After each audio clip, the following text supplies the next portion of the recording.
pagi Bapak Ibu dari keluarga besar GBI Avia Mandarin Service yang ada di CBD Polonia, di Setiabudi, Cemara Asri, juga di Stabat dan Pos PI yang baru dibuka di kilometer 12 Jalan Binjai.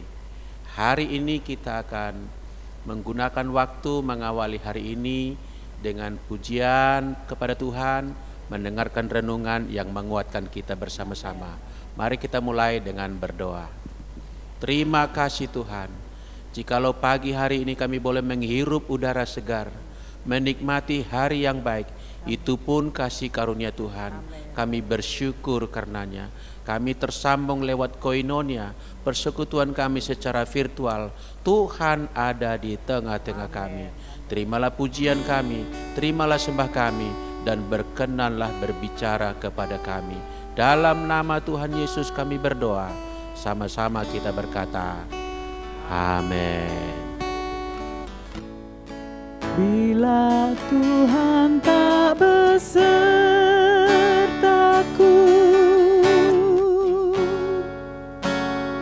ku tak mau berjalan. Kami perlu Engkau Tuhan, ku perlu Tuhan. Pimpin langkahku dengan kasih karuniamu.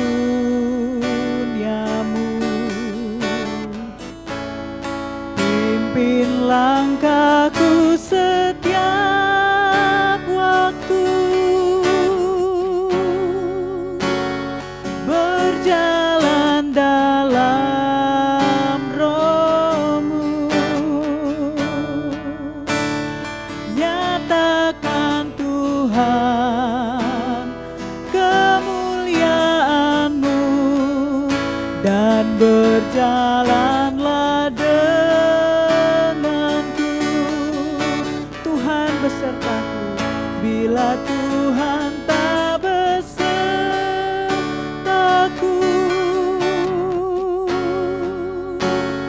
ku tak mau berjalan. Kami perlu Engkau Tuhan, ku perlu Tuhan. Pimpin langkahku dengan kasih karuniamu. Pimpin kami, pimpin langkahku setiap waktu, berjalan dalam roh-Mu. Nyatakan Tuhan, nyatakan Tuhan kemuliaan-Mu dan berjalanlah sertaku. Bila Tuhan tak besertaku, ku tak mau berjalan. Tuhan tak besertaku,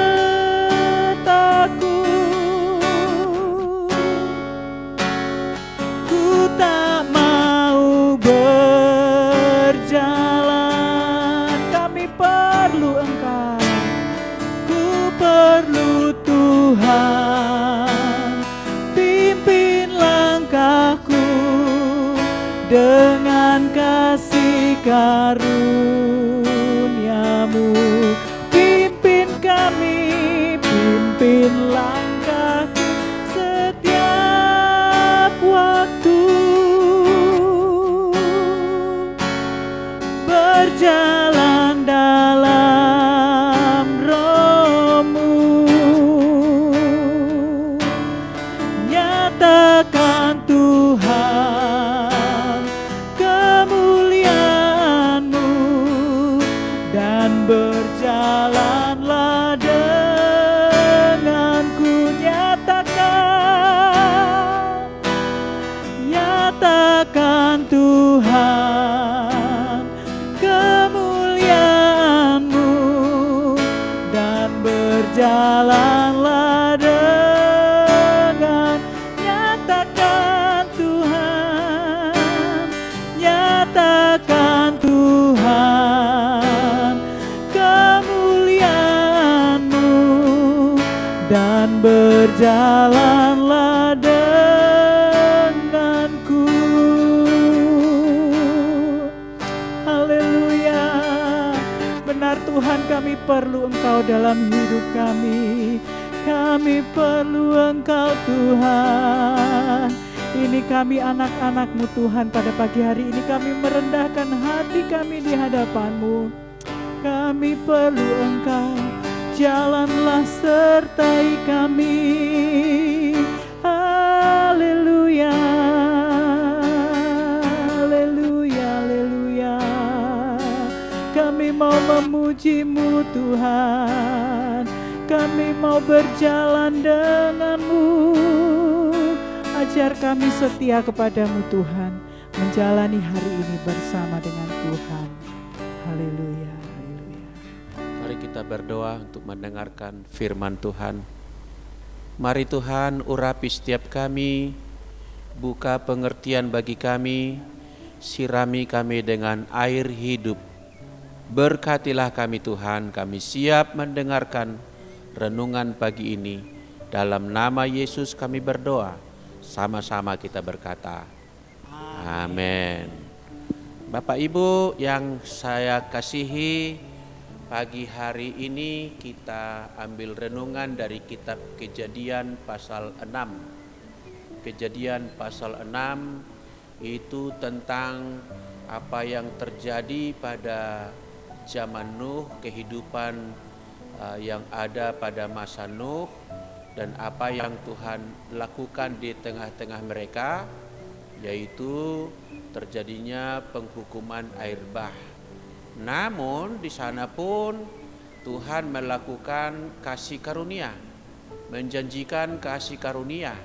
Dan apa yang terjadi, Nuh sendiri adalah contoh konkret di tengah penghukuman Tuhan, kasih karunia dia dapatkan dan dia mengalami kasih karunia Tuhan.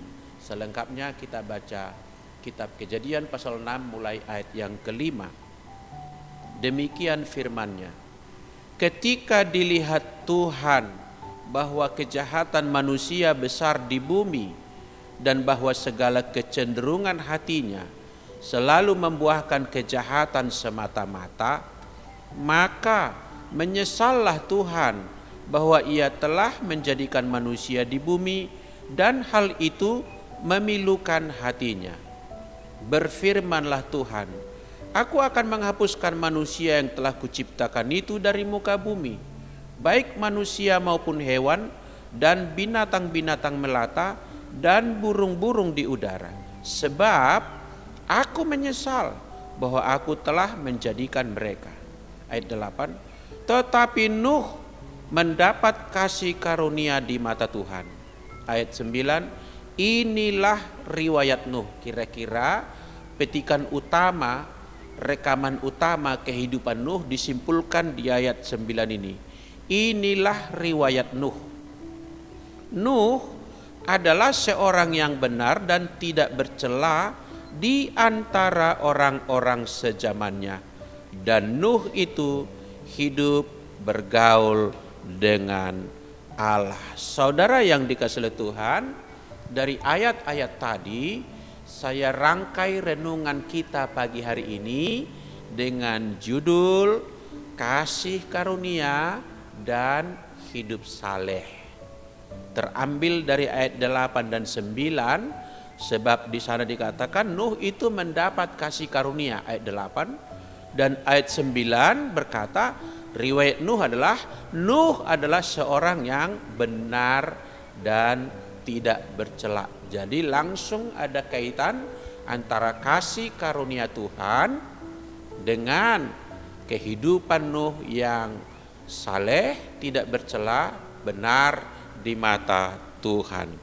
Saudaraku, awal daripada peristiwa yang dicatat tadi itu, bahwa Tuhan akan menghukum bumi, itu dapat disimpulkan latar belakangnya dengan sebuah istilah, karena begitu besar dosa dunia ini. Itu sebetulnya sudah diceritakan di ayat sebelumnya, ayat 1 sampai ayat yang keempat dan yang tidak kita baca tadi. Karena begitu besar dosa dunia ini, dosa manusia, maka Tuhan menyesal. Tuhan pilu hati dan bermaksud membinasakan kehidupan manusia di atas bumi, beserta dengan itu juga hewan-hewan dan binatang-binatang turut serta mengalami ancaman atau ultimatum akan dibinasakan oleh Tuhan. Kenapa Tuhan akan membinasakan? Karena keberdosaan itu bertentangan dengan sifat Allah sendiri. Allah tidak bisa berdampingan dengan keberdosaan. Sederhana begitu Bapak Ibu. Sebab Allah itu Maha Kudus. Tetapi tadi manusia sudah menjalani kehidupan yang begitu rusak. Di ayat 1 dan 4 dikatakan, karena segala kecenderungan hati manusia itu membuahkan kejahatan semata-mata. Maka Tuhan bermaksud menghukum, bermaksud menjatuhkan suatu hal yang akan membinasakan kehidupan manusia. Tetapi saudaraku, puji Tuhan, ini luar biasanya. Kabar buruknya adalah karena begitu besar dosa manusia, itu buruk itu. Tapi kabar baiknya sekarang Tuhan datang, menjanjikan kasih karunia. Di ayat yang ketiga di situ Tuhan janjikan akan diberikan kelonggaran 120 tahun sebelum air bah benar-benar dieksekusi oleh Tuhan.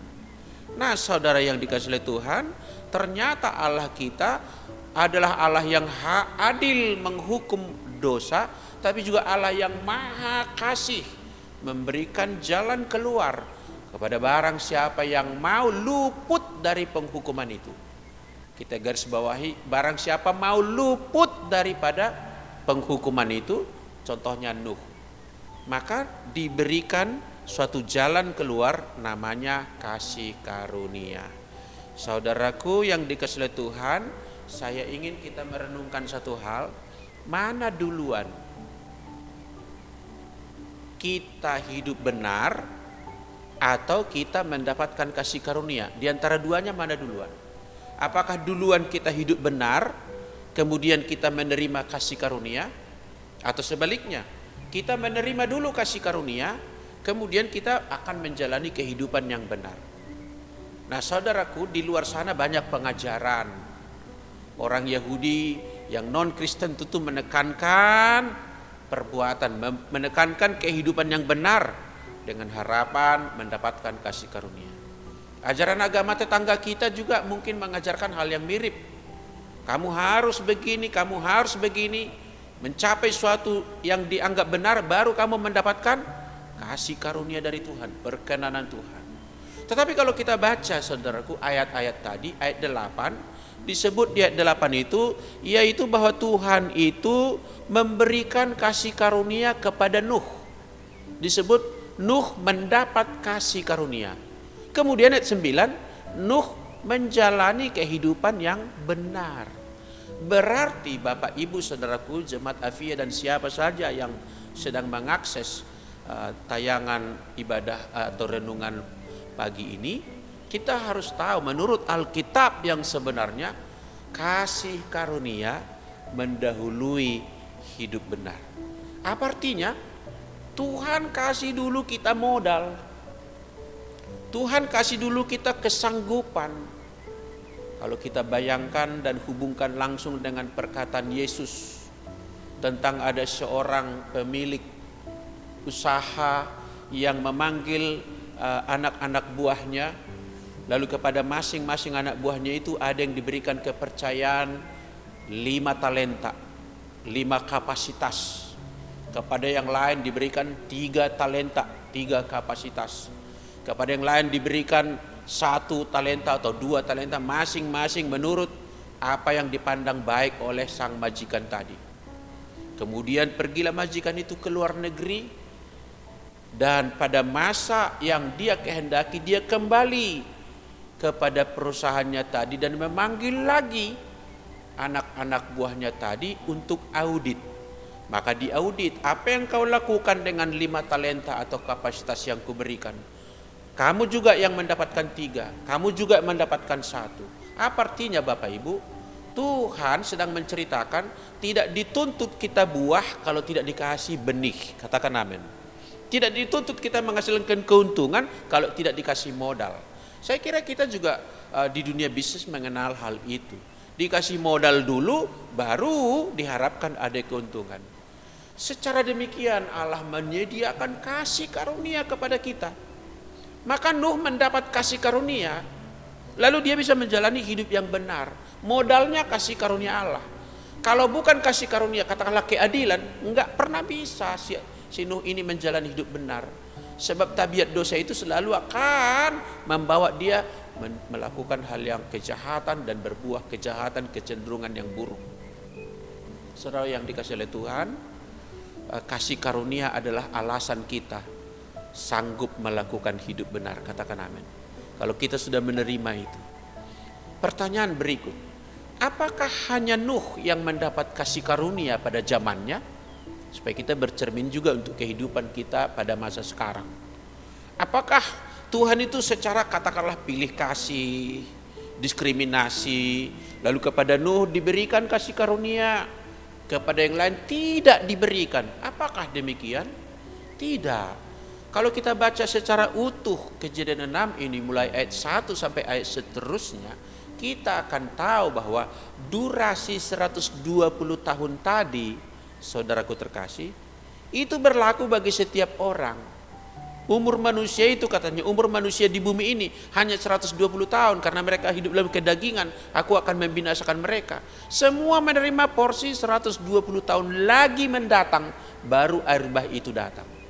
Tetapi di masa 120 tahun itu, hanya Nuh yang menanggapi, yang menghargai, yang menggunakan kesempatan kasih karunia dengan menjalani hidup yang benar. Dan hidup yang benar dia itu termasuk taat kepada Tuhan yang berfirman dan berjanji. Disuruhkan dia membangun bahtera dari kayu gofir dengan ukuran yang begini katanya. Lalu juga diperintahkan dia beberapa binatang yang tentu yang tidak bisa hidup di dalam air, engkau bawa ke dalam perahu atau kapalmu, masing-masing sepasang. Ayat terakhir pasal 6 itu dikatakan Nuh melakukan semuanya itu dengan tepat. Saudaraku, apakah yang lain tidak ingin luput dari kebinasaan itu? Ingin. Kalau kita ganti pertanyaan, apakah semua orang di zaman kita ini sekarang mau selamat? Semua orang mau selamat. Kalau ditanya siapa mau ke surga? Semua mau ke surga. Di balik pertanyaan siapa mau ke neraka? Tidak ada yang mau ke neraka. Semuanya mau ke surga. Pertanyaannya, adakah semua orang seperti Nuh mau menjalani hidup yang benar? Itu yang menjadi persoalan tiap orang. Jadi saudaraku dikasih oleh Tuhan, sebetulnya setiap orang bisa luput daripada kebinasaan yang kelak, yang dikatakan di dalam perjanjian baru akan ada nanti suatu hari akhir dunia ini, langit dan bumi akan lenyap, firman Allah tinggal tetap. Lalu di kitab 2 Petrus pasal 3:10 misalnya suatu hari pada hari Tuhan akan datang gemuruh yang dahsyat, panas api yang sangat tak terpadamkan akan membuat hangus dan meleleh unsur-unsur dunia ini, dan pada saat itulah akhir sistem dunia ini. Tetapi orang-orang benar akan dievakuasi, dibawa masuk ke dalam kehidupan baru yang disebut di langit baru, bumi baru. Semua orang ingin selamat, tidak semua orang mau menjalani hidup benar. Harganya tidak mau bayar, produknya dia mau, janji yang manisnya dia mau, menjalani ke sana tidak mau. Saya mau kasih contoh saudaraku dikasih Tuhan. Andaikala di meja ini misalnya ini bulan puasa memang sekarang, tapi bayangkanlah sekarang di meja tempat saya ini berbicara ini ada makanan begitu lezat-lezat, ada sajian yang begitu wow sangat menggiurkan. Dan kalau saya makan itu saya akan kenyang, saya makan itu saya akan sehat, saya makan itu saya akan merasakan nikmat.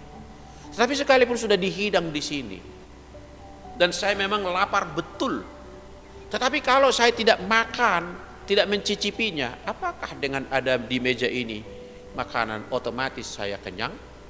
Tidak, saya harus memakannya. Atau kalau misalnya dokter memberikan resep kepada seorang yang sakit, ini resepnya ya ibu katanya, nanti obat ini ibu beli, ditulis di resep gitu, dimakan 3 kali sehari selama 3 hari. Dengan resep itu, ibu itu akan sembuh gitu. Tapi ibu itu pulang, tidak pergi ke apotek, tidak membeli obat, tidak memakan obat itu, tidak memenuhi apa yang dianjurkan di resep itu. Pertanyaan saya, apakah dia sembuh? Tidak. Sekalipun dia sudah memegang resepnya dan dia baca di situ, obatnya ini dimakan 3 kali sehari selama 3 hari saya sembuh. Dipercaya resep ini, dipegang resep ini, disenanginya resep ini. Kalau ini resep ini tidak berbuah pada tindakan, tidak ada gunanya resep yang di atas kertas itu, saudaraku. Begitupun kasih karunia Allah. Jadi mari saudaraku, kita yang hidup di akhir zaman ini, memang akhir zaman bagi sebagian orang adalah peristiwa yang menakutkan. Dan kalau itu benar-benar terjadi, bukan hanya menakutkan, ngilu, kertak gigi ada di sana, penyesalan yang tiada ujung ada di sana. Tetapi bagi kita semua yang mau menjalani hidup seperti Nuh hidup benar di mata Tuhan, maka kasih karunia tadi berlaku bagi kita. Katakan amin Bapak Ibu. Aplikasinya bagaimana? Mari kita menjalani hidup dengan cara pandang Tuhan, cara-cara yang dikehendaki Tuhan. Bagaimana caranya? Jalanlah benar, berbicaralah yang benar, berpikirlah yang benar, berbisnis yang benar, kuliah yang benar, berumah tangga yang benar, menjadi pejabat yang benar. Mungkin orang bertanya, bagaimana kalau saya sudah tergelincir Pak, jatuh? Tuhan berkata, jika kita mengaku dosa kita, Ia setia dan adil. Ia akan mengampuni kita, kesalahan kita itu, dan akan memulihkan kita. Katakan amin Bapak Ibu. Selalu kembali kepada rumah kasih karunia. Dengan cara itulah kita hidup benar seperti Nuh hidup mendapatkan kasih karunia. Haleluya. Demikian renungan pagi ini. Selamat beraktivitas Bapak Ibu. Sukses hari ini. Ingat kasih karunia Tuhan ada padamu. Dan kasih karunia itu memampukan kita menjalani hidup yang menyukakan hati Tuhan. Haleluya. Kita naikkan satu pujian berikut ini.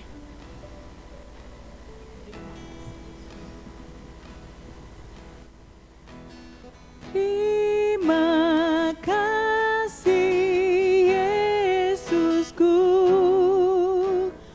buat anugerah yang Kau beri, sebab hari ini Tuhan adakan syukur bagimu.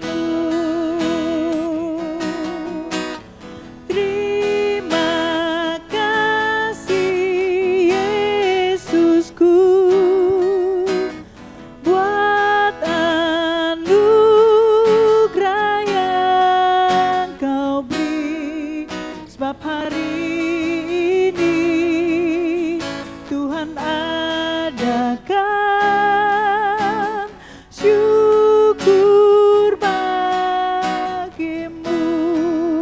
Sebab hari ini Tuhan adakan, hari ini Tuhan adakan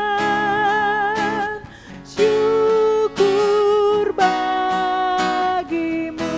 Kami percaya Tuhan, sebab hari ini Tuhan adakan syukur bagimu.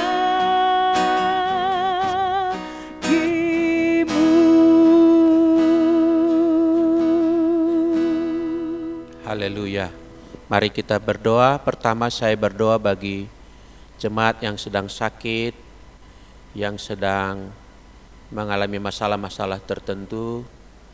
Mari angkat imanmu, kita satukan hati kita, mari kita berdoa. Tuhan, ulurkanlah tanganmu atas anak-anakmu yang sedang mengalami sakit, yang sedang lemah, yang sedang berada dalam persoalan yang berat. Tuhan, Engkau jamah mereka, Engkau sembuhkan sakitnya, Engkau angkat bebannya, Engkau hiburkan mereka, Engkau berikan kekuatan yang baru, Engkau menatang langkah mereka, Engkau menyertai mereka, Engkau mendampingi mereka. Dan kami juga berdoa Tuhan bagi setiap anggota jemaat-Mu, baik anak-anak, remaja dan pemuda, orang tua bahkan usia emas. Semuanya kami pertaruhkan ke dalam tangan-Mu. Engkaulah Bapa kami bersama, Bapa yang mengerti, Bapa yang peduli, Bapa yang mengasihi. Bahkan Engkau berjanji, akulah Tuhan yang menggendong Engkau sampai masa tuamu. Terima kasih Tuhan. Hari ini kami akan melihat hari penuh berkat bagi kami. Sebab Tuhan menyertai kami, iring kami di dalam perjalanan kami, sertai kami dalam kegiatan kami. Jauhkan kami daripada segala mara bahaya. Berkat-Mu turun atas setiap kami. Haleluya, haleluya. Kita akhiri renungan Jumat pagi ini dengan menerima berkat dari Tuhan. Bapak Ibu, bukalah hatimu, siapkan bejana hatimu, bejana imanmu, dan terimalah berkat Tuhan turun atasmu. Tuhan memberkati engkau dan melindungi engkau. Tuhan menyinari engkau dengan wajah-Nya dan engkau menerima kasih karunia. Tuhan menghadapkan wajah-Nya kepadamu dan engkau mengalami damai sejahtera. Lanjutkanlah aktivitasmu, sertakan Tuhan dalam hidupmu. Dialah yang mengangkatmu naik bukan turun, menjadikanmu berhasil dan bukan menjadi orang yang gagal, menyertai engkau di mana berada dan di kemanapun engkau pergi. Malaikat Tuhan menjaga mengawalmu, tidak ada yang celaka, tidak ada yang mengalami mara bahaya.